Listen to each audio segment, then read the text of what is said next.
네, 지금 1시인데 어디 가시나요? 탐방. 어디 탐방 가세요? 오늘은 FN 가이드하고 네. 아로마티카 갈 거예요. 혼자 가세요? 아니요. FN 가이드는 저번에 우리 같이 영상 찍었던 그 친구가 같이 가고, 아로마티카는 다른 분들하고. 라고 같이 가시고. 어디부터 가나요? 일단 FN 가이드 먼저 갈 것 같아요. 마곡동 쪽에 있던데요. 거기 본사를 가는 건가요? 네, 본사 가서 IR 담당자분하고 미팅을 하지 않을까 싶습니다. 기업 탐방 이런 데 가면 알아보시는 분들 있으세요? 탐방? 아니요, 없어요. 못 알아보는 게 좋죠. 알아보면 좀 그렇죠. 그동안 몇 번 말씀해 주셨지만 이렇게 진료까지 빼고 직접 가서 정보를 듣는 게 그렇게 도움이 되나요? 많이 도움이 되죠. 홈페이지나 이런 데 다 나와 있는 내용들일 수도 있잖아요. 그 IR 자료만 봐서 내 이해가 안 가니까 내가 뭐 모든 산업을 다 알 수는 없잖아요. 그쵸. 회사가 어떻게 돈을 버는지를 알고 싶은데 홈페이지에는 그게 다 나와 있는 게 아니니까. 그리고 똑같이 얘기를 하도 말투나 어조, 확신 이런 게 다르잖아요. 자신감 있는 어조인지 쉽진 않은데 노력해 보겠습니다, 뭐 이런 거랑은 뉘앙스가 다르잖아요. 글과 숫자에서만 나타나지 않는, 그렇죠. 그런 게 있고, 어떤 제품이 잘 팔리고 어떤 제품이 잘 안 팔리는지 모르잖아요. 이제 그런 거 물어볼 수도 있고, 잘 팔리는 제품은 왜 잘 팔리는지, 그런 것까지 인터넷에서 정보를 얻기는 어렵잖아요. 위대한 기업의 투자를 보면 탐방 다녔을 때 뭐 어떤 질문을 해야 되는지 이런 내용도 많이 써 있어요. 경쟁사를 물어보는 거예요. 자기 회사에 대해서는 좋은 장밋빛 전망을 얘기할 때가 많을 수밖에 없잖아요. 경쟁사를 물어보면 경쟁사는 객관적으로 얘기를 해준단 말이에요, 보통. 그러니까 같은 산업군에 있는 회사를 여러 군데를 탐방 가면 좋죠. 예를 들어 A 회사를 갔는데 B 회사에 물어봤어. 와, B 회사는 우리가 뭐 넘볼 수가 없다, 뭐 이러면은 이제 B 회사 투자해야 되는 거죠.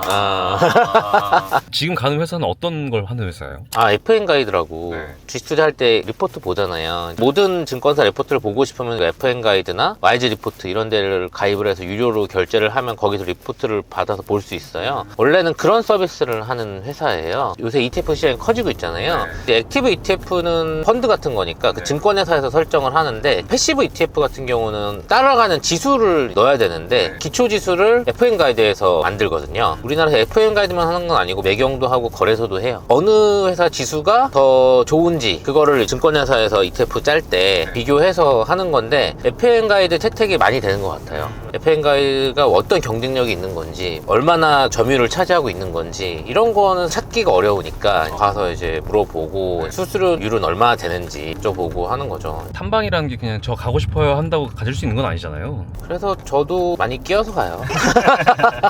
지금도 이제 증권회사 분들 가는데 껴서 가는 거예요. 그래도 근본호사 김동국인데 아니에요. 지금 가는 회사는 꽤 괜찮은 회사인 것 같다고 생각해서 가시는 거죠? 저번에 우리 같이 영상 찍었던 그 친구가 FN 가이드는 추천해줘가지고 말 들어보니까 일리가 있는 것 같아서 더 자세히 들어보고 싶어서 가는 거고요. 아로마티카도 작년부터 올해까지 미국 쪽 매출이 많이 좋아지고 있대요. 그래서 정말 좋아지고 있는지 분위기가 어떤지 궁금해서 가보는 겁니다. FN 가이드 왔습니다. 이렇게 한번 들어가 보시죠.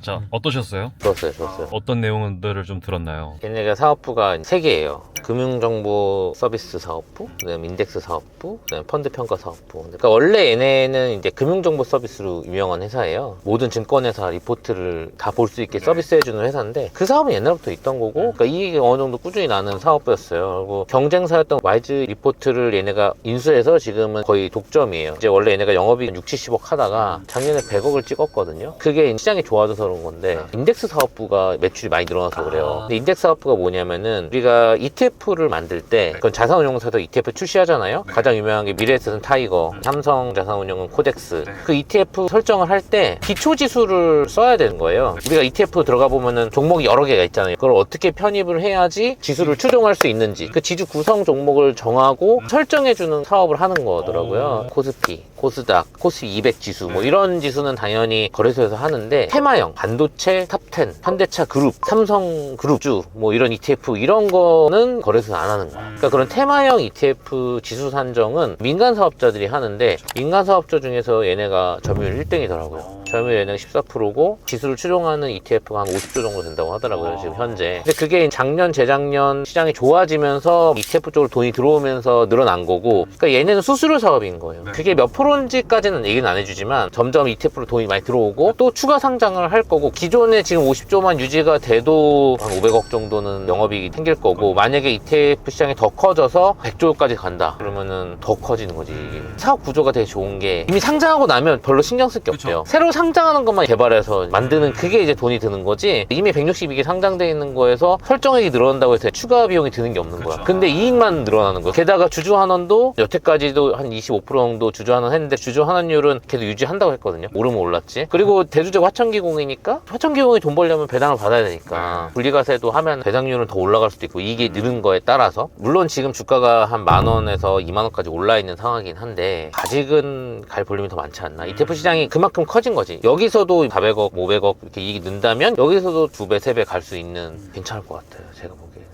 주식시장이 계속 이제 활발하다는 가정하에. 그쵸.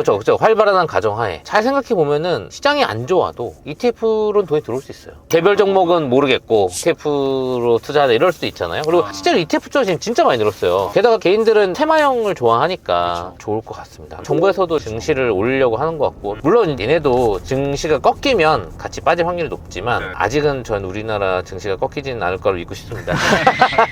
근데 얘네가 시총 1,000억 할 때 외국계 펀드에서 많이 와서 미팅을 많이 잡아달랐대요. 국내는 관심이 없는데 독일에서도 오고 싱가포르에서도 오고, 외국인 지분율이 15%까지 올라갔다가 그 사람들은 이제 7, 8천원에 사서 지금 20,000원 됐으니까 팔고 나가서 지금 외국인 지분율 한 12%로 떨어지긴 했는데, 해외에서도 막 이렇게 한국의 작은 회사까지 다 찾아가지고 오는 게 정말 대단한 것 같습니다.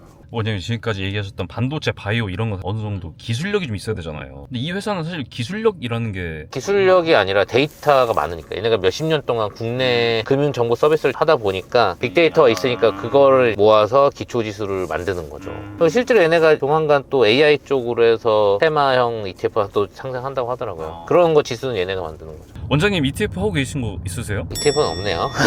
전 다 개별 주식으로. ETF를 안 하시는 이유가 있으세요, 원장님은? 저도 하죠. 했는데 별로 재미를 못 봤어요. 산업 사이클을 보면서 투자를 하는 거죠, ETF는. 산업 사이클보다는 개별 주식 싸고 비싸고를 저는 보는 게 더 쉬운 것 같아가지고, 가격이 올라도 언제 팔아야 될지 모르겠는 거야. 저점 고점을 판단하기가 저는 좀 어려워서 개인적으로 안 하는 거지, 내가 산업 사이클 잘 알고 투자하면은 좀 더 고민 없이 쉽게 투자할 수도 있는 거죠. 지금 하고 싶은 건 있어요. 차이나 바이오 ETF 하고 싶어요. 중국 바이오가 엄청 싸더라고요. 근데 저도 사실 스터디에서 들은 거예요. 저도 듣고 깜짝 놀랐는데, 이제 우리나라는 ADC 하면은 ADC만 하고, RNA 치료제면 RNA 치료제만 하고, 항체 치료제면 항체 치료제만 하고, 이렇게 회사가 나눠져 있어요. 근데 중국 회사들은 한 회사에서 그걸 다 해.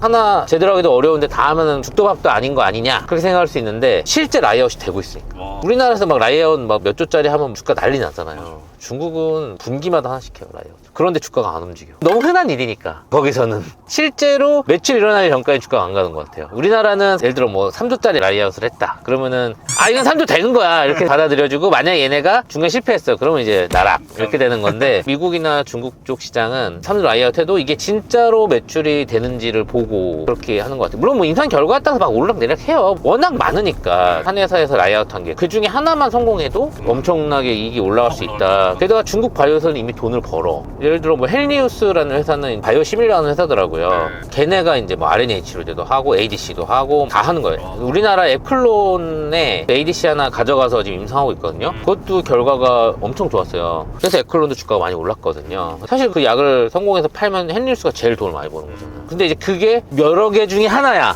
그게 메인이 아니고.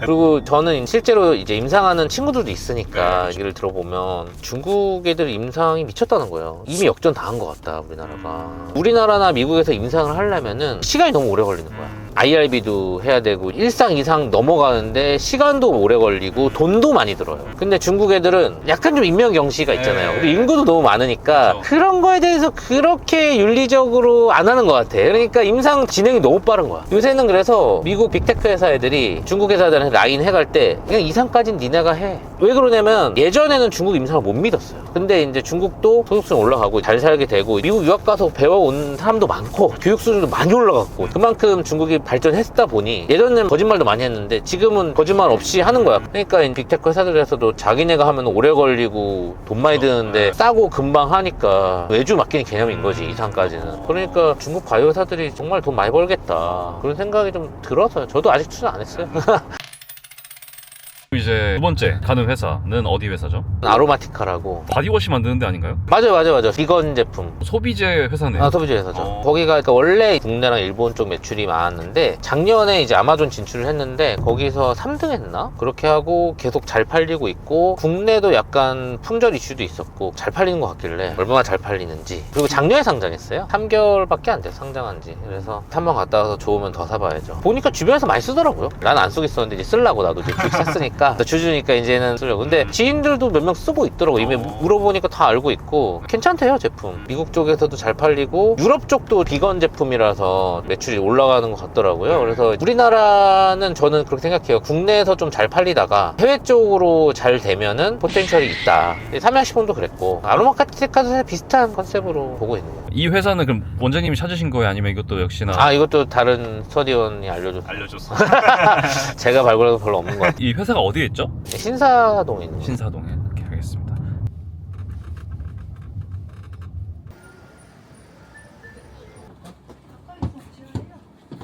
이렇게 오늘 두탕 뛰셨는데 네. 마지막 아로마티카는 좀 어떠셨어요? 탐방? 25년도가 실적이 24년보다 오히려 약간 역성장했거든요. 요새 미국에서 좀 반응이 좋다 그래가지고 아마존에서 그래서 가봤는데 회사 말도 맞다고 하고 얼타듀비티 3월에 들어가면 4월부터 더 올라가고 타겟에도 들어간다고 그러고 유럽에도 또 들어간대요. 큰 유통망 쪽에. 그래가지고 회사에서 상장할 때 발표한 가이던스가 700억에 10% 정도인데 뭐 그 정도는 충분히 달성할 수 있을 것 같다 라고 해서 괜찮은 것 같아요. 조금 아쉬운 거는 보통 화장품 회사들이 영업이익률이 한 20-30% 나오거든요. 얘는 한 10% 초반대라고 해가지고 그게 조금 아쉬운 정도? 영업이익률이 낮은 게 아마 자체 생산을 좀 많이 해서 그런 것 같아요. 매출이 더 올라가면은 어차피 영업 레버리지 생기긴 할 텐데 매출이 아직은 700억대라서 조금 아쉬운 정도? 내년에 더 매출 올라오면 이익률 더 좋아질 것 같기는 한데 25년 성장을 못했는데 26년은 가이던스대로 될 것 같은 분위기다. 1분기 지금 상황을 봤을 때 그 정도 가이던스 맞춰갖고 투자하면 될 것 같아요. 사실 오늘 저번에 같이 하셨던 투자자분께서 오셨잖아요. 네. 오늘 두 회사 같이 가셨는데 좀 어떠셨어요? 첫 번째 가는 회사는 FN가이드는 제가 이제 요청을 해서 같이 갔다 왔는데 예상했던 것보다 회사도 괜찮은 것 같아요. 얘는 이제 코넥스였거든요. 코넥스가 이전 상장한 지 5-6년 됐는데 그동안 사실 이 회사가 뭐 하는 회사인지 되게 오래된 투자자들도 잘 모르는 회사인데 이번에 좀 공부를 해보니까 되게 좋은 회사고 실적도 올해 한 최소 2배? 아니면 3배 정도 성장 할 것 같아서 되게 업사이드는 되게 예뻐 보입니다. 그 다음 아로마티카. 아로마티카는 기존의 다른 화장품 회사랑 조금 결이 달라서 요새 지금 화장품 트레들은 다 OEM으로 생산해서 마케팅을 이제 대량으로 때려부어서 많이 노출시켜서 파는 회사인데 이 회사는 특이하게 자체 생산하고 있고 마케팅보다는 제품으로 기존이랑 좀 결이 다른 어떻게 보면 이제 네오팝 좀 비슷한 회사인데 실적을 예상하기가 좀 쉽지 않은 좀 지켜봐야지 되는 회사 같습니다. 원장님 다음에 예정되어 있는 탐방 회사 있나요? 이번에 탐방 주선해주신 상무님께서 주담들 모아갖고 세미나를 하거든요. 와도 된다고 하셔가지고 한번 가서 거기 나오는 회사 주담들 이렇게 또 되게 좋은 회사들만 또 모아놓으셨더라고요. 그래가지고 그런 데 가서 보지 않을까 싶고. 이렇게 하러 갔다 오시면 안 피곤하세요?